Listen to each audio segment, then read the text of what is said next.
kayaknya Mas Gibran ini adalah sosok pertama yang bikin posisi wakil presiden itu jadi penting. Karena kayaknya sebelumnya nggak ada yang membicarakan posisi wakil presiden. Bener nggak sih? Sorry, karena saya memang orang bodoh ya. Saya aja lupa loh. Zaman Pak SBY itu wakilnya siapa saya lupa. Karena saya bodoh. Iya. Bukan karena apa, karena saya bodoh gitu. Tapi the point adalah cuman di era beliau posisi nomor 2 ini menjadi sebegitu penting. Iya bener tuh Bang. Aku tuh ketemu banyak anak-anak muda ya, khususnya yang di circle lah ya. Ada seneng nonton Coki itu ternyata bukan dari kontennya apa kalau nonton Coki itu. Karena lebih tertarik dari sisi personalnya aja yang unik. Tubuhnya full tato tapi pikirannya kayak gitu kan. Mencerahkan banyak orang gitu. Aduh, jadi berat. jadi beliau itu kayak semacam nonton orang itu jangan lihat dari physically-nya.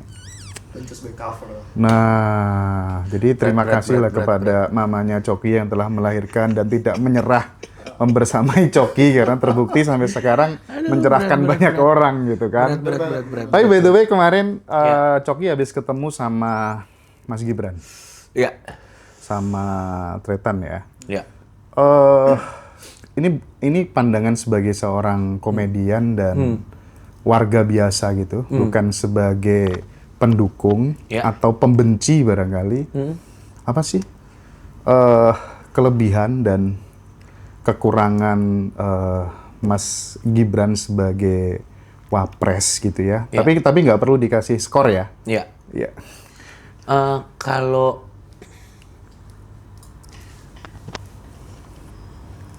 Kalau gua ya,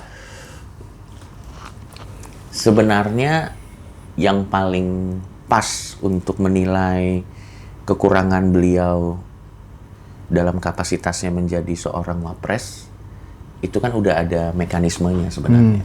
Ya, udah ada mekanismenya, entah survei atau entah apapun gitu. Jadi sebenarnya kita bisa merujuk ke situ aja gitu.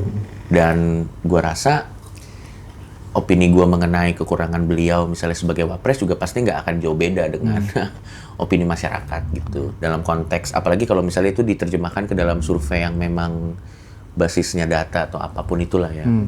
Tapi kalau gue ngelihatnya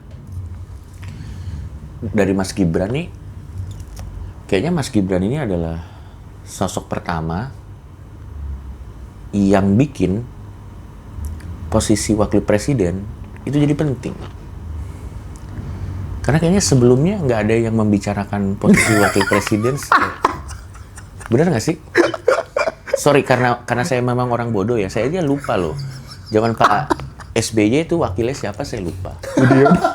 Karena saya bodoh. Iya. Bukan karena apa, karena saya bodoh gitu. Tapi the point adalah cuman di era beliau posisi nomor 2 ini menjadi sebegitu penting. Iya bener tuh Bang. Dulu kayaknya orang ya sudah lah ya, kayak posisi kedua ini ya hanya menjadi posisi kedua gitu. Pelengkap gitu aja. Hanya menjadi posisi pelengkap. Tapi setidak-tidaknya kita bisa belajar bahwa ternyata sekarang posisi yang dulu kita anggap hanya pelengkap ternyata memang ada bobotnya gitu. Secara posisi ya maksudnya. Kita ngomong mengenai konteks posisi. Secara posisi. Iya, secara posisi itu ada bobotnya gitu. Dan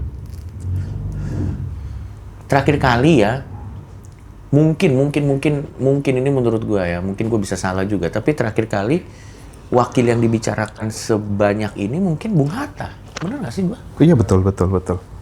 Sisanya kan iya. Tapi bobotnya bukan karena posisi aja kalau itu ya.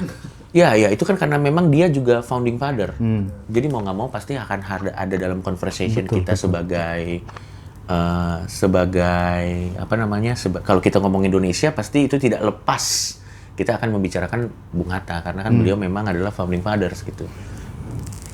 Tapi ya karena sekarang Mas Gibran tuh jadi buah bibir banyak orang, ada yang suka, ada yang nggak suka, ada yang biasa aja, ada yang nggak peduli bahkan kan. Itu jadi buah bibir. Dan kalau sistemnya demokrasi, currency yang paling baik di demokrasi itu adalah diomongin sebenarnya. Karena demokrasi kan permainan dipilih by vote. Karena kalau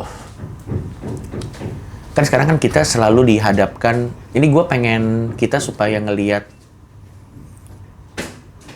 kita bisa melihat ini ya, supaya kita bisa melihat kenyataan yang ada.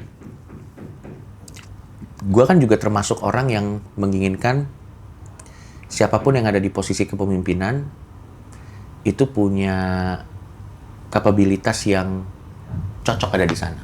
Itu kan harapan kita semua. Iya, betul. Semua, mau lo kubu apapun, gue rasa harapannya adalah siapapun yang ada di posisi tertentu itu punya kapabilitas untuk melakukan itu. Oke. Cuman kan di satu sisi juga kita harus paham bahwa permainan yang kita sepakati bersama sebagai satu bangsa adalah demokrasi. Dan kalau kita berbicara mengenai demokrasi, itu kan dari pilihan terbanyak. Sehingga currency dalam demokrasi itu adalah bagaimana kita bisa memenangkan atau meyakinkan banyak orang bahwa dia adalah orang yang tepat. Punya kemampuan untuk meyakinkan banyak orang dan punya kemampuan untuk running posisi tersebut, kadang itu nggak berbanding lurus. Karena kalau misalnya kita mau jujur-jujuran, kalau emang kita pengen yang punya kapabilitas dari awal pilih presiden, cerdas cermatanya nggak sih? Ya kan? Bikin aja misalnya calon 1, calon 2, calon 3, kuis aja udah. Kasih kuesioner aja. Iya, kuis aja. Nah, by point dipilih aja by point itu. Maksudnya by point ada jurinya yang memang guru besar atau apa, yang memang bisa dipastikan netralitasnya atau apa, yang which is juga mau kita bikin jurinya nih senetral apapun, tetap aja kan ada orang yang merasa kayak, kayaknya tidak netral deh. Benar. Gimana, susah, Cuk. Gue juga bingung dah. Yang penting, ya, kalau misalnya ditanya lagi, balik lagi ke pertanyaannya, kelebihan dan kekurangannya, menurut gue, beliau tahu caranya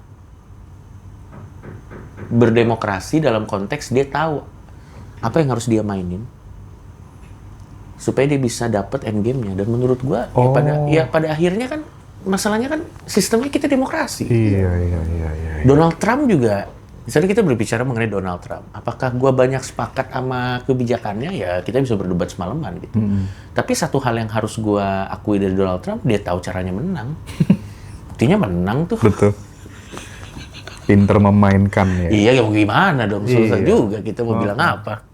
Tapi waktu Coki tanya gitu ya, beneran dia nggak sakit hati, diolok-olok secara komedi politik, misalnya Mens Rea kemarin tuh beneran nggak sakit hati? Gini, menurut gua yang harus dilihat adalah kenapa konten itu dibuat. Itu untuk kepentingan Mas Gibran atau kepentingan gua dan Muslim, itu aja dulu dilihatnya. Menurut gua konten itu dibuat kepentingannya lebih banyak buat gua dan Muslim sih sebenarnya. Kepentingannya itu lebih banyak buat gue dan Muslim. Kenapa? Karena begini. Sebenarnya kan konten itu kan bisa dilihat jelas ya. Ada di YouTube, ada dimanapun gitu. Jadi gue membiarkan konten itu menjelaskan dirinya sendiri. Tapi maksud gue, di konten itu kan sangat terlihat jelas bahwa memang Mas Gibran kan nggak masalah dengan hal tersebut. Tapi kan ada orang yang mengatasnamakan beliau, mengatakan bahwa beliau bermasalah gitu. Nah tapi kan saat beliau bilang nggak bermasalah, ya berarti kan ya kita tinggal mau percaya siapa nih. Mas Gibrannya atau orang yang mengatasnamakan beliau gitu, itu kan dua hal yang berbeda gitu. Kalau dari konten itu dan gue ketemu langsung sih, emang beliau sih ngomong sama kita sih dia nggak masalah. Dan kenapa ini penting buat gue dan Muslim? Karena kalau misalnya konteksnya Mens Rea ya, kalau nanti Mens Rea atau special show kayak gitu dimasalahin, yang kena bukan cuma Panji loh. Gue kan di skena yang sama. Jadi kan gue di skena yang sama. Jadi sebenarnya yang sangat terbantu sama konten itu menurut gue bukan Mas Gibran. Tapi sebenarnya gue dan Tretan Muslim yang memang bekerja di industri seni yang ingin meredam orang-orang yang memang tidak nyaman dengan skena itu. Karena kalau misalnya Mens Rea-nya kena, berarti kan siapapun yang ada di skena itu kan bisa kena. Dan yang paling dekat di skena itu kan ya gua dan Tretan Muslim, karena kan kita sama-sama pekerja seni gitu. Jadi kalau misalnya ya itu penilaian orang ya, tapi kalau misalnya ada orang yang nanya itu maksudnya untuk bagus-bagusin Gibran kan, malah sebenarnya yang paling ketolong tuh gua dan Muslim dan semua komedian lain gitu, karena akhirnya orang yang mengatasnamakan beliau jadi terlihat kurang elok karena beliaunya sendiri enggak kenapa-napa gitu. Jadi kan keabsahan tanda kutip ya, keabsahan laporan yang ditaruh ke pihak-pihak yang bersangkutan kan jadi kayak, ya orang dia nggak masalah, kenapa lu yang bermasalah gitu. Maksud gue jadi bingung gitu. Iya. Kenapa kita tersinggung untuk orang lain sih? Apakah memang benar-benar nggak bermasalah atau memang dia menganggap dirinya nggak ada masalah nih? Itu cuma di depan layar atau di belakang layar beda lagi? Nah, permasalahannya, lu harus tahu juga, walau bagaimanapun Mas Gibran manusia ya. Yang namanya manusia kan pasti ada emosinya. Iya.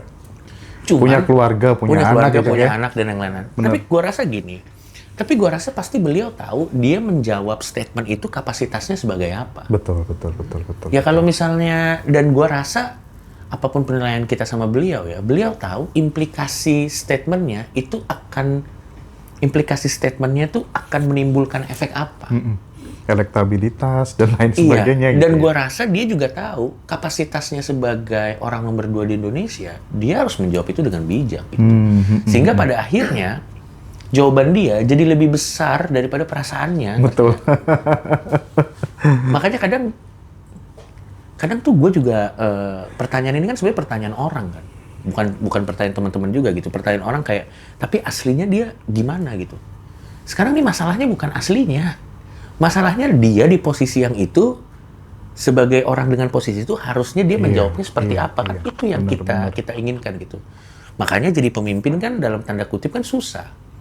Karena kalau ngikutin apa yang kita mau kan, misalnya contoh, kalau misal, itu makanya gue nggak akan pernah bisa jadi pemimpin. Kenapa? Karena kalau ngikutin maunya gue, misalnya kita pengen menyelesaikan banjir gitu misalnya. Kan ada tindakan-tindakan kayak misalnya kita menggusur tempat-tempat tertentu atau apa. Itu kan maunya gue. Ada yang harus dikorbankan. Harus ada yang dikorbankan. Tapi kan itu kan Coki Pardede yang ngomong. Tapi kalau Coki Pardede sebagai pemimpin, bisa nggak sih gue ngomong kayak kan nggak mungkin. Karena kan pemimpin kan harus memfasilitasi sebanyak mungkin kepentingan kan.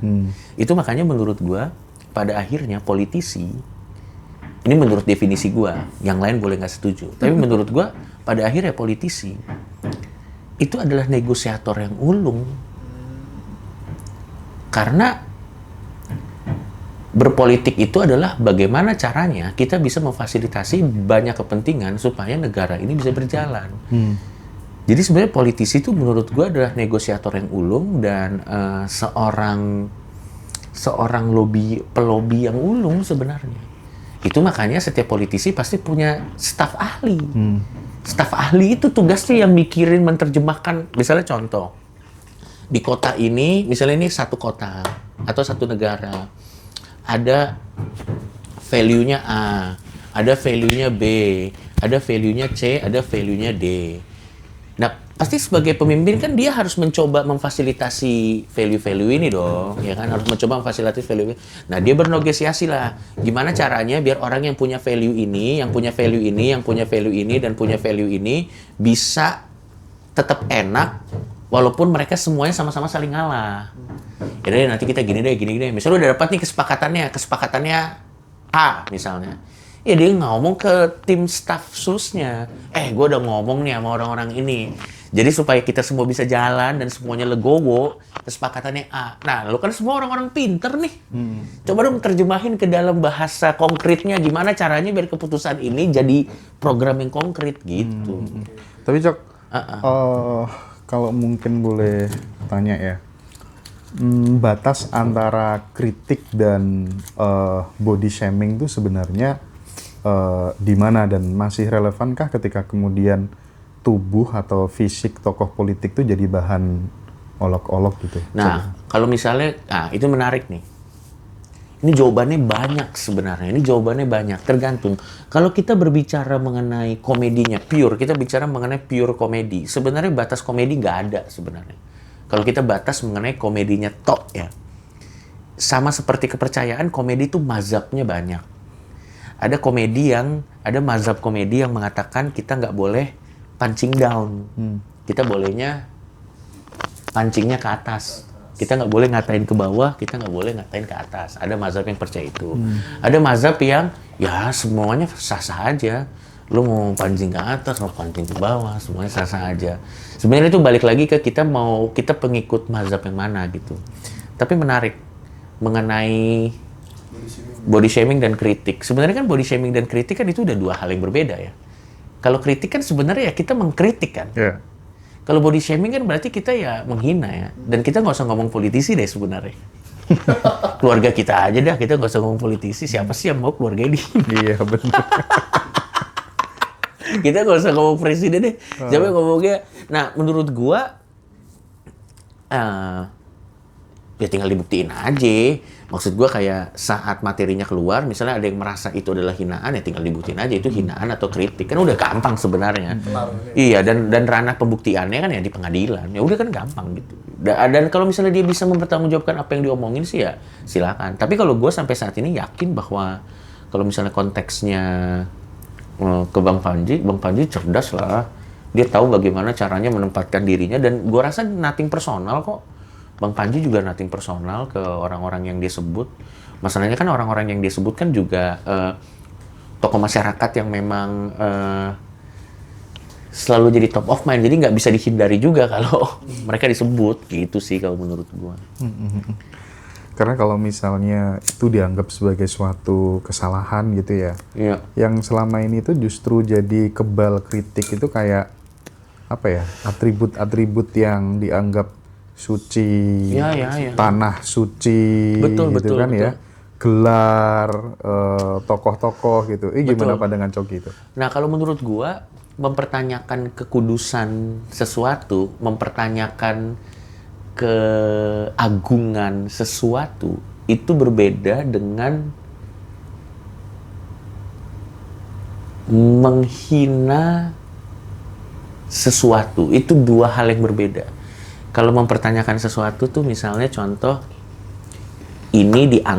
sosok ini dianggap misalnya sempurna oleh masyarakat, misalnya dari segi akhlak, dari segi apa gitu dia sempurna.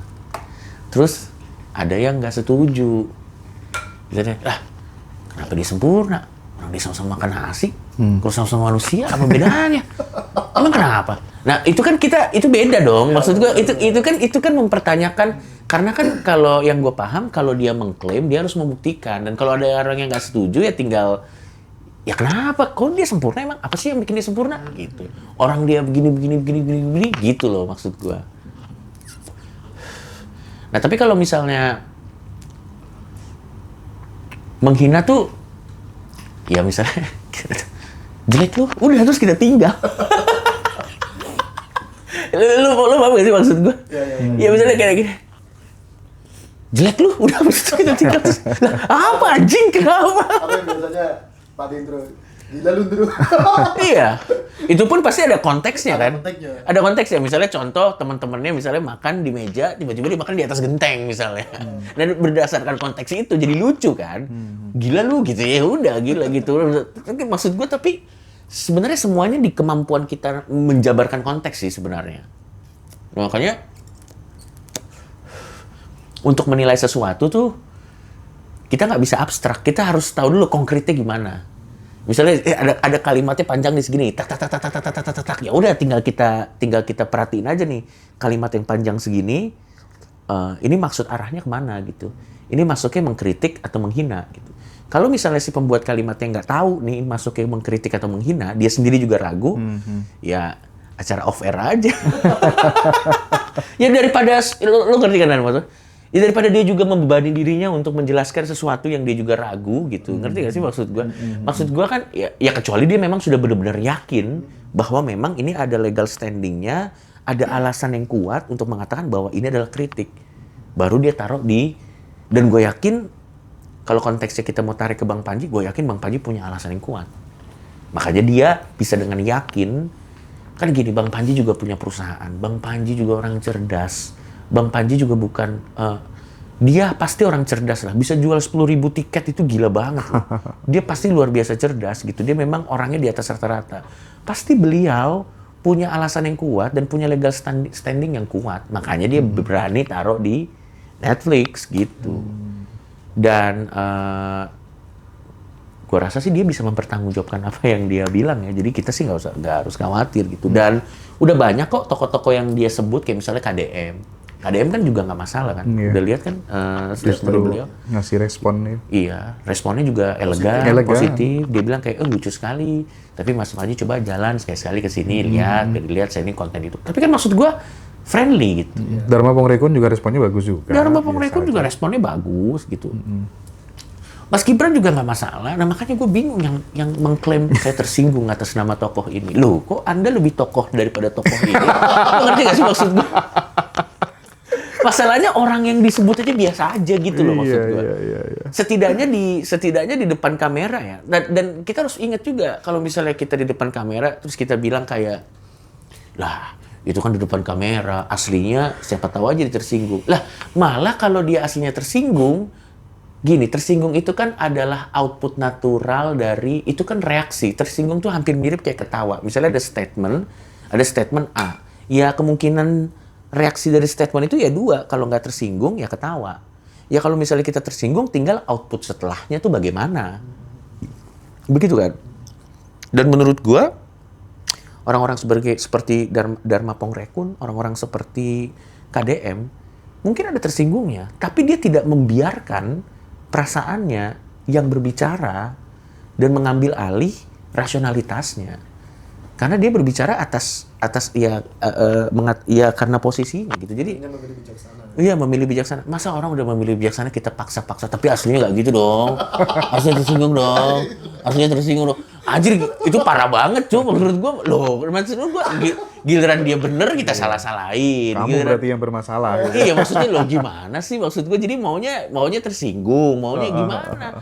Bahkan yang bikin jokes pun kan juga tujuannya kan bukan supaya dia tersinggung, supaya dia juga terhibur sebenarnya kan gitu. Cuman kebetulan memang ya disebut aja namanya gitu kalau menurut gue. Nah sekarang yang jadi persoalan itu kan gini ya, ketika kemudian banyak komedian yang memberikan kritik dalam konteks politik itu kan, Iya. Karena banyak sekali perilaku behavior pejabat-pejabat kita gitu ya, di berbagai macam elemen lah ya, mau legislatif, yudikatif, eksekutif semuanya gitu. Itu kan mungkin salah satu penyebab karena orang baik, orang yang punya skill, orang yang pinter selama ini tidak mau terjun ke sistem. Nah, ketika ada orang yang punya kapabilitas terjun ke sistem, itu justru sekarang dicaci maki, dihina. Sebut saja misalnya kayak Sabrang gitu, yang ditunjuk jadi tenaga ahli. Dia tuh dapat emang banyak yang nggak suka ya waktu dia masuk ya?